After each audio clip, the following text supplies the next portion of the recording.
Welcome to USA Global TV and Radio, where our mission is to provide education, entertainment, hope, and inspiration. USA Global TV and Radio connects you with experts and audiences all around the world every single day to help you succeed in business and to live a richer life. Visit us at usaglobaltv.com to learn about career and life-changing training and mentoring programs like the Listening Mentor. Subscribe to our newsletter to stay informed about our special programs and offers. Discover how you can become a guest on one of our shows or a host or producer of a USA Global TV and Radio show of your very own. That's USA Global TV and Radio, where the doctor is always in.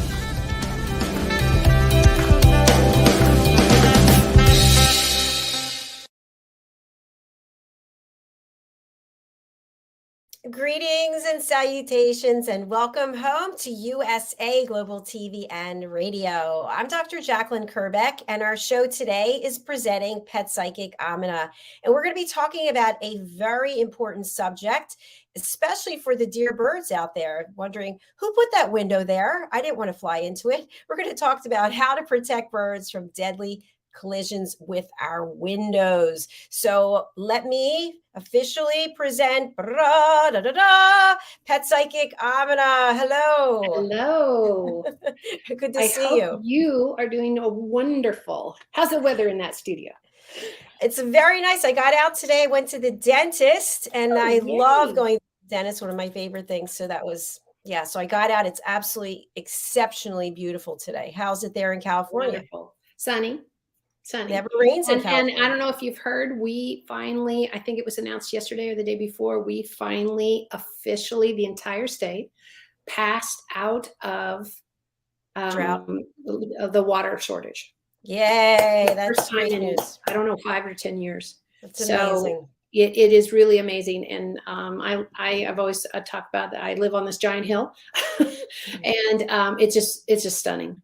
It's stunning. Of course, the mustard bothers me, and because it's not native here, it was brought in, and so it's very invasive. But it's beautiful to see the hills just covered with all kinds of growth. The hills are alive with the sound of music. You bring in song anytime. So you came up with this subject, which I actually really was like, wow, this is interesting. I never actually thought about before. Right. What was the inspiration for you to want to talk about this today? I am always keeping my ear to the ground and or the internet and many things, but because I am an empath, and if you don't understand what that is I feel what animals feel. That is a really strong part of my gift. And it's not only what I hear through a guide. Gabriel is my guide. He's the archangel, as some people know. I didn't pick him. He picked me. So when I would hear more of a male voice, I attribute that more to him and his guidance. But I have always heard the birds and the bees and the dogs and the cats, and why I can speak in most of the time when I do a reading for somebody, I'm speaking in the first person, because they're animals. Once their owner has introduced us, even on a phone from anywhere in the world, animals are more than willing to talk to me, because most people who call me talk to their animals every day. Hi, how are you? What are you doing? Having a great day. Well, we do it all day long to our cats. And I do that with the insects and the bugs, and I bless them. And, we've talked about how you go, okay, you stay over there, I'll stay over here. And we have that relationship. So I'm always researching what's new, what's latest, so that I can keep my social media is educational. It's fun, but it's educational. I'm only on Facebook and LinkedIn. And I do that specifically because I don't want to be everywhere. And here on your show, you give me a chance to actually be live. So I don't post any other live feeds except for this one, because I'm hoping we always There's no hoping. I'm going to take the hope out of there because we always cover the most dynamic things. So I did an entire article, post out on LinkedIn and Facebook, talking about all the resources and how simple it is to save the birds' lives. And that's what we're going to talk about today. All right. Thank you for explaining that. That is quite interesting. Have you found that there are certain species of birds, types of birds that are more likely to fly into a window? That's Overall, no, because you're talking about an animal whose entire mode of transportation is to fly from one place to another. What has happened is urbanization.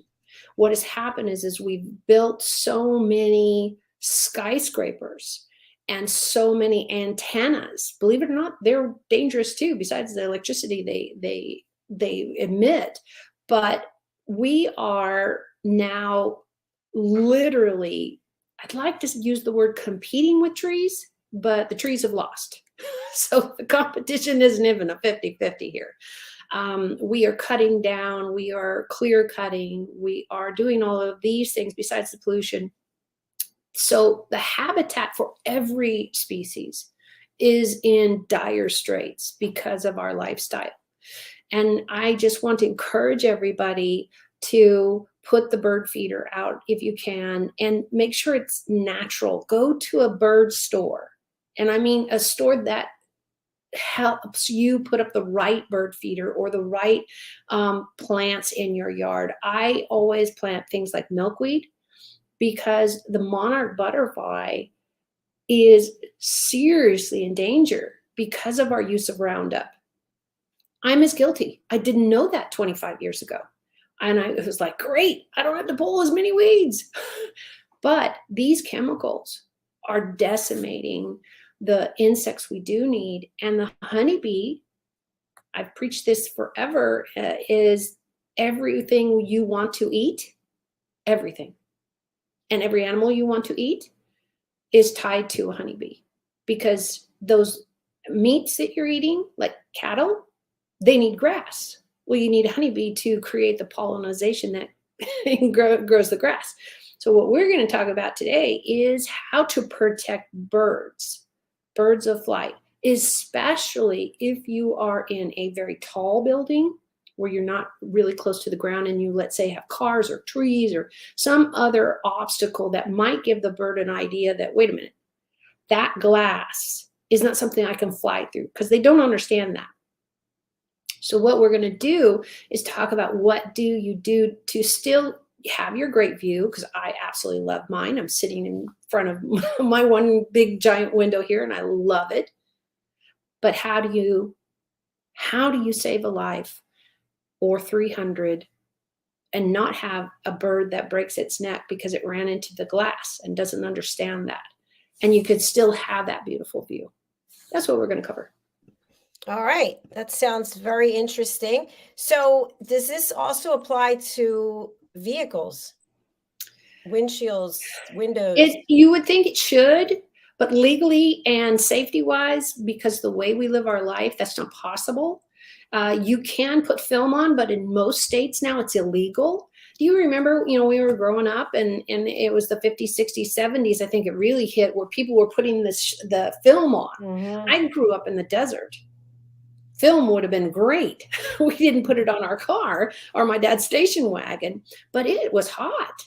You just literally got in, because all our seats were vinyl. Remember those days? There were not fabric seats. They were not, only the rich people owned those.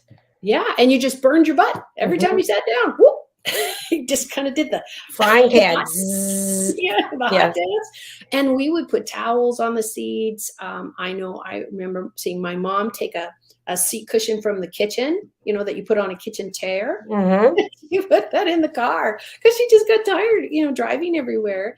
I remember learning how to drive. Now, nobody needs to know that I started driving when I was 11. I was really tall by then. I was the same height as I am now. I'm actually probably a little shorter, just age and compression. But everybody thought I was older. So one day I got a job with Parks and Rec, and everybody just assumed I was 18. And because I was really tall already for that age. And so somebody handed me their keys and said, hey, yeah, could you drive the truck over down Blau? And I was like, oh yeah, can. I'm going to, I don't know. But I did. And I never crashed. But the seats are burning hot because they're all that vinyl or plasticky stuff. So yeah, we were putting towels down and all of that kind of stuff. So birds really need to keep on the move, and they need that ability to do that, but safely. A moving car is a little easier to realize, hey, maybe that's not where I want to go. But let's say the bird sees flowers on your kitchen table right on the other side of your window. And they're like, ooh, let's go check that one out. And they smash into it. And 90% of the time they break a neck and or a wing, feeder the third. So it's seriously tragic. I've seen the birds on the ground where the strike is really heavy. Dr. JACALYN, you've heard of the windmills that are in farmlands, right? Where you can really see them. Where's Sure. Midwest, Mideast, something. Wind farms. Yes. Mhm. Yeah. And they've got them out in the desert. And they're really doing wonderful work today. But I remember when they were first going up and you thought, well, that looks very strange, because we were used to windmills and they're turning water and they're bringing that water up to the ground.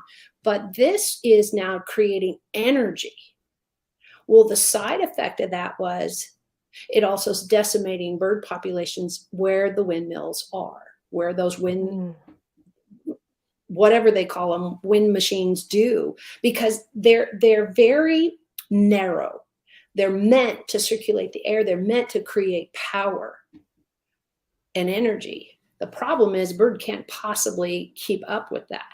So they're doing a lot of research and have been on how to make them more reflective in the way a bird sees, not the way the people see. Because I don't know you, if you've got this windmill and it's over 25 feet high, I don't care what it's doing out there.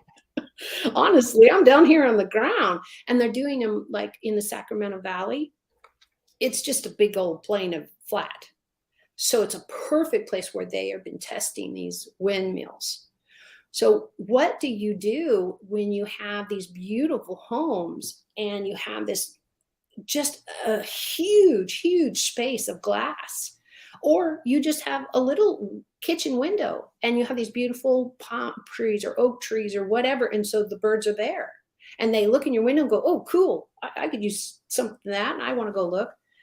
Well, they now have a plethora. And I mean they, meaning just Google any shop, any store, and you can look on my Facebook. I put a whole bunch of pictures.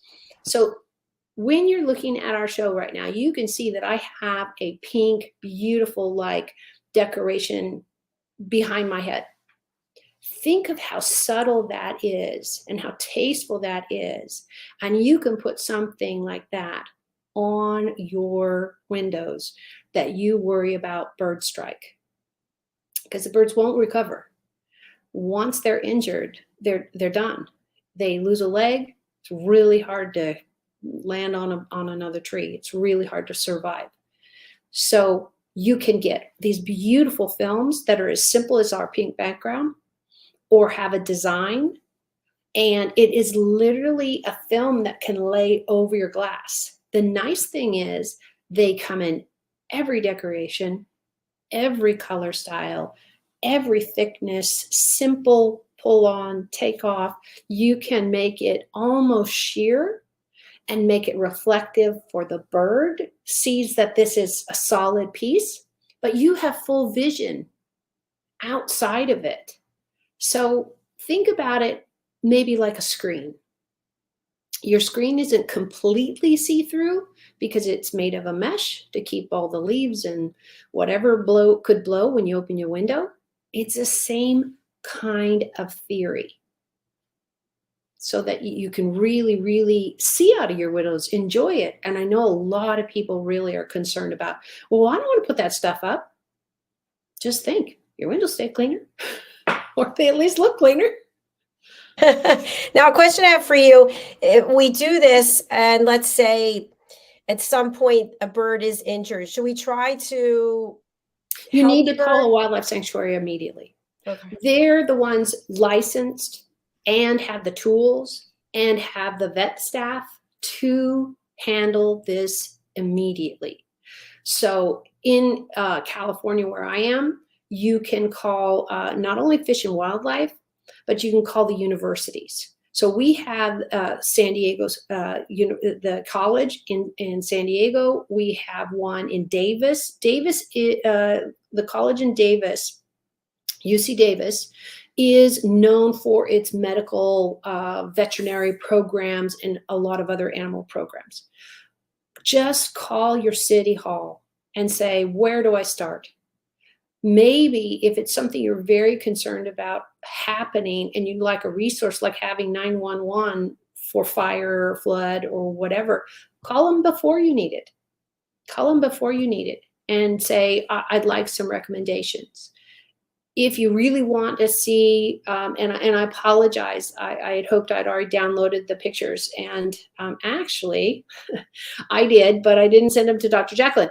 So on my site, and I'll post them again today, I have a plethora of pictures of what do we want to call them? They're very thin and they just lay over your windows and they're beautiful. Everything from stained glass pictures to a little bit of off color. So you're not just putting tan sunblocks. They are artistic now. And the whole idea is to just create a little distraction so the bird says, oh, wait a minute, that's not somewhere I can fly. That's not where I can keep going. And that's what glass looks like to them. They don't have a concept of glass or screens. Now, if you never clean your screens, that might work too. I like it. So we take this measure and we're actually contributing to saving lives. Absolutely. And let's go to the next step is, why should I care? Well, if you like to eat anything, is what I always back into. We need all of nature. We need our humanity. People are doing so much damage with our ability to leave litter everywhere. And you and I don't know, I'm not going to say that for you, but I know me. I have literally walked in from my front door and then I go back out, whatever, a day, 20 minutes, whatever later, and I see a gun wrapper or I had a cough drop or something on the ground and I know it's mine. And I'm like, oh, it happens to all of us. It's not like I purposely put my hand in my pocket and got the keys out and didn't see the wrapper go. So I'm not saying everybody's evil and terrible and lazy and all that. No, I want to bring a positivity of, if you can do what you can do. For me, I drive a few of my family members crazy because when I go places and I see trash on the ground and I know in whatever so many steps I'm going to be going right by a trash can, then I pick it up. And a lot of times I get, oh, that's icky, that's dirty. Well, I can use a Kleenex and do it, but guess what? I go wash my hands.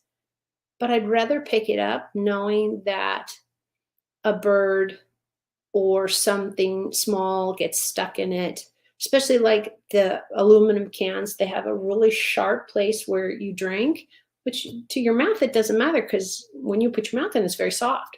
But for an animal who wants to crawl inside and then realizes they've scratched themselves all up, and that aluminum can's not going to go anywhere. And guess what? You can save enough of them and get some money back. So I want you to see the positive of coexisting. This is my platform. This is the word that comes out at almost every show is, I want us to say, I think you matter. It would be for me personally, Dr. Jacalyn, if I went to your neighborhood or I voted for something that would decimate your state where you live, because I don't care. Because I don't care if they put a coal mining plant in your backyard and kick you all out and 5,000 people lose their home. Maybe we could think of a better way to use it. I want you to think about animals, specifically nature and the plants and the planet we are on. Everybody on the news is so excited that for the first time in, I don't know, 10, 15 years, a very long time, California is out of a drought. Now we have a ton of water they don't know what to do with, but they're managing it. They're really, really doing a great job managing it and trying to really stock up the stores. Because we all know right now we're still dealing with climate change and we're still dealing with the residuals of it. And I cheer everybody on for doing what they can. I haven't had to water a plant in, I don't know, months. Because what I do is I go out, let me give you this as an example. I go out and take any kind of container. This is just a water bottle. That's all it is. And I took off the top. I can put an old cup outside. I can put an old pot that hasn't got a hole in the bottom. I do this every winter and have, I don't know, for 20 years. Because I don't know, maybe I'm lazy and cheap and I put watering cans out where the rain will fall. And guess what? They're all filled. They're all filled when I get there and need that water. This is what I want to talk about also with bird strikes. We need them. If you love beautiful hillsides with wildflowers everywhere, guess what? Those seeds are being spread by the birds. And it comes with manure because they usually eat them, poop them out. They land in the ground or they're harvesting them from the plants and the flowers. So how exciting would it be to help these lives continue to thrive, not just exist? Existing is okay, but let's have a bigger goal. Let's work together and make it happen for sure. Exactly. And the first thing you do is save a lot of money by getting a person out to fix your windows when the bird hits it. And you not only probably have a dead bird, which died from a broken neck. Most of them, when they strike, they break their neck. It's horrible. It's just, for people like me, it's just heartbreakingly horrible. And please go and look at this. And Dr. Jacalyn, I highly apologize that I didn't send them to you earlier because I now see them on my desktop. But they are these beautiful scenes. And you can get everything from mountains to like water drops. And they're just, think of like wax paper, but that has that adhesive, what is that stuff we used to line our dresser drawers with? Yes, I know what you mean. that paper. Thing. Yeah. And so it is literally, you put it up, you roll it out, and there you got it. So you can still see out. You can still have your screen on your front door if that's the home you are in. And you have the collection I was able to find were literally everything. Beautiful rocks, beautiful landscapes, just colors, and they were subtle, super, super subtle. That's why our background, I didn't think of this until the show, the pink background behind my head is a perfect example. Maybe why I was not supposed to have those pictures here, so that you could see. It doesn't take away the fact that I'm sitting here and we're talking, or that you can see the USA Global TV logo and the fabulous little animals that Dr. Jacalyn put together. And imagine that with all the little folds in the pink on a window. There now are thousands of choices to decorate your windows and still get the sunlight and still get to enjoy looking out, because you don't necessarily need, 12 feet of glass to see out. You will also save a lot of furniture if they are close by and they're getting beat down by the sun of the windows. There are benefits to you besides not having a bird strike. And when we think about bird feeders or bird houses, I know you've spoken on other shows about not feeding wild animals. What are your thoughts about feeding the birds? And how often should you put the food out? I mean, is that their primary source of food? It shouldn't be. It should never be. We should never be seen as a food source. And that is why for me, what I have to practice, what I preach, is I would love to see you plant a sunflower if you have birds that love those types of seeds. I'd love to see you put in milkweed for the monarch butterfly. They're so challenged with all the Roundup and the chemicals we use. The monarch butterfly is seriously endangered of just disappearing on us and have in so many areas. But if you provide these amazing plants, and it's so easy now, everything can be Googled, everything can be researched. You can go to a nursery. And I am a huge fan of Home Depot and Lowe's and all the construction places. The problem is they no longer, at least in California, they no longer hire arborists or people who specialize in plants and animals and that type of stuff. So they don't have anybody but a cashier that is very talented. They always get the order correct, but they don't know anything about the plants. If you go to the stores that have arborists there and have plant people there, they are literally going to be able to walk you through and say, this one is good for this. This one is good for this. This one has. Now, most plants in stores have directions on them, on the little tag that says it's this kind of stuff. And you could literally walk around and Google it on your phone. So I want you to know there's no limit to whatever your ability is and your time is, because what I love going to the nurseries and going to the garden stores is to see what's new. What do they have? What haven't I ever planted or grown that's new and different? Because I've done a lot.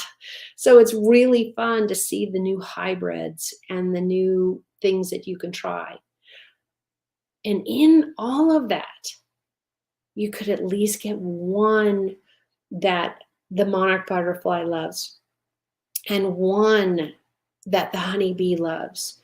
Because I do honor and understand that a lot of people are afraid of bees and they attune them to wasps and everything. Bees do not sting you unless they feel threatened. So let's not threaten them. Let's keep all kinds of wonderful things out. And yes, people are allergic to them. And you can put the plants on the side or away from the walkway or away from wherever your children play if you're concerned about that. It is a real danger for some people to be stung by bees. What I did, and I don't know if I've talked about this in a long time on the show, but I grew up in the high desert. So it's Joshua trees and cactus. There's not a lot of plants, but my mother planted a lot of things. I ended up having horrific allergies when I moved to a really tropical part of California and just couldn't breathe, sneezing. Lots of Kleenex always traveled with me.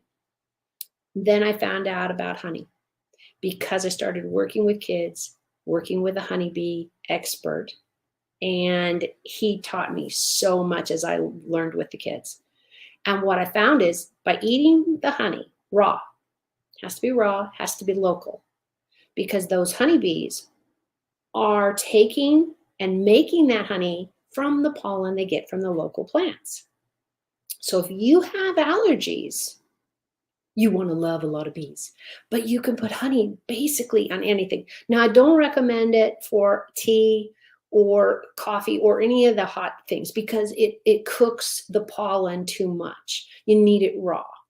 You need to stick a spoon in and take a little spoon every day. And within 6 months, Dr. Jacalyn, I stopped using nasal spray. And I was living on nasal spray plus 3 allergy tablets a day just to breathe.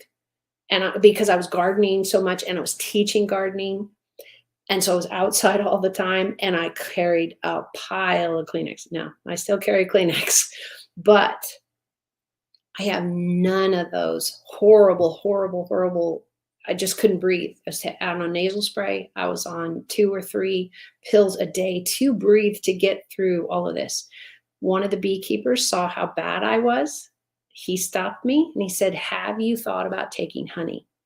And that's when my education on honey really came in. And then I got a whole bunch of youth involved and their parents into putting up hives. And I was really fortunate to have a company that had acreage and let us do all this and put the hives out for the kids and teach that.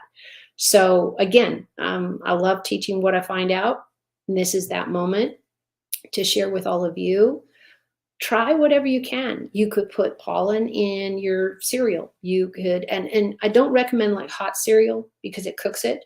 You want it as raw as possible, can handle. And if you, especially if you have an allergy to it, little bit on your finger, maybe lick that a little at a time. Be careful. Be careful and think about a little at a time constantly is better than a whole bunch once, because you need the body to start looking at it and saying, oh, I like this. I don't have a rash anymore. I don't have allergies anymore. I am a living testament to the fact that I do still carry allergy tablets when I'm going to go out into the garden. Sometimes it picks up depending on the plants I'm working with. But I wish I could dig into my pockets and go, see, no Kleenex. But I'd love to have you just address a little bit about local honey. We've talked about this before, but why is it yes, important to get good local honey? because that's the flowers you're around. I really want to make this so simple. If you live in Canada, that's a really big country. But if you live in Ottawa, it's still a big city. But you want to get down to your local plants. So for me, I'm in California and we have California poppies pretty much everywhere, or could if they're around, but we have a lot of different grass. And so many people have allergies to grass, all kinds of grasses. There's ornamental grass, there's beautiful grass, there's just turf. You need to find out which one you have. And if you go to one of these nurseries that have arborists there, that have plant people there, that this is what they do, you will have a resource besides the internet, which is great. But I'm a people person, so I really like talking to the staff and saying, any ideas on this? What do you recommend? I've got an allergy. I want to little by little introduce myself into these plants, into my day-to-day life. Because one way to get through an allergy is to eat the honey. And why? Because there is a trace part of it that has that plant in it. If you get honey locally and you ask the honey keeper, the beekeeper, and say, where is this honey coming from? And he'll say, oh, I have a hive on blah, blah hill. I have a hive in the over there, and I have a hive there. So you'll know the demographic. If it's in your county, that's a pretty good start, but it can't be farther. There's some huge counties out there, huge counties. So if you're, and I'm living proof, I did this 25, 30 years ago now in my 20s. And it took time.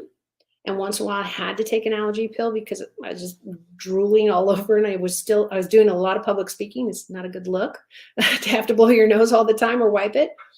So I took a spoonful, at least a teaspoon, but more like a tablespoon of honey every day. And then I incorporated it into like peanut butter and honey sandwiches. What you cannot do is you cannot add it to tea. You cannot add it to an ingredient in cookies or bread or any of that. Dr. Jacalyn, do you know why? Because it changes the consistency or the effectiveness of it? No. The effectiveness, because you cooked it. Mm-hmm. It's got to be raw, natural honey. Why raw? Because you need the pollen that comes with it. If you go to the store, and there's plenty of whole food stores, natural food stores you can try, and it says, with pollen, without pollen, all this kind of stuff. So if you're highly allergic to it, take a, I don't know, let's use my pinky. Take a little pinky full and go with that and see how you react. Because people are allergic to these things and on the ingredients. But by being exposed a little teeny bit at a time, first of all, I hope you still are breathing, because then you took too much and you don't have a horrible rash and your face didn't turn purple or whatever your body's response is.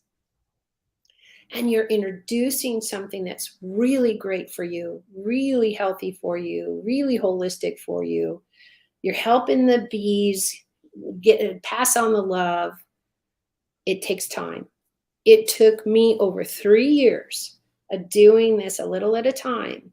When I finally clicked in, part of that, the first year was like, oh, how is this really going to work? And then I did the research. And by then I was working with this beekeeper full time. And the knowledge we both had and the passion, it's easier when you get passionate about it and you go, oh, okay. And you get over that, right? And the doctor says, oh, no, you have to have these pills. And you're like, oh, I don't want those pills. So when we get out of our own way, and honey's yummy. Depending on where you get it, you can get it darker, you can get it lighter. And that's all about what flowers and grasses the bees are coming from. So I got really good at looking at the jars and going, ooh, this one's wildflower, blah, blah, blah. And then I got jars and they would be dark, dark, dark. And then everything in every other lighter stage. And you'll find, like any taste, like anything, some people love 7-Up, some people like Coke, some people like Coke Zero, and whatever's in between, orange juice. Honey's no different. It tastes not like the flowers. You're not eating daisies all day. That would be fun. But I don't know what they taste like. I haven't eaten a daisy. But it will change according to what the bees are harvesting that pollen from. So be aware of that. You could get a little bit of a lavender aroma or taste to the honey, all the way through the sunflower, which is very, very neutral. It's very sweet. It just depends. And every year is going to change. As we're going through the drought, the honey issue really was hitting a wall, because the bees really, really need that moisture. They need to drink just as much as anything else, but it changes the consistency and the sugar count of all of this. Now, if you have diabetes or any of those medical issues, always talk to your doctor. This is not health, whatever, but let me caveat this. Talk to a doctor that actually believes in natural and holistic medicine also. There's a time for Tylenol and a time for a cast, and there's time for a surgery. I've had them all.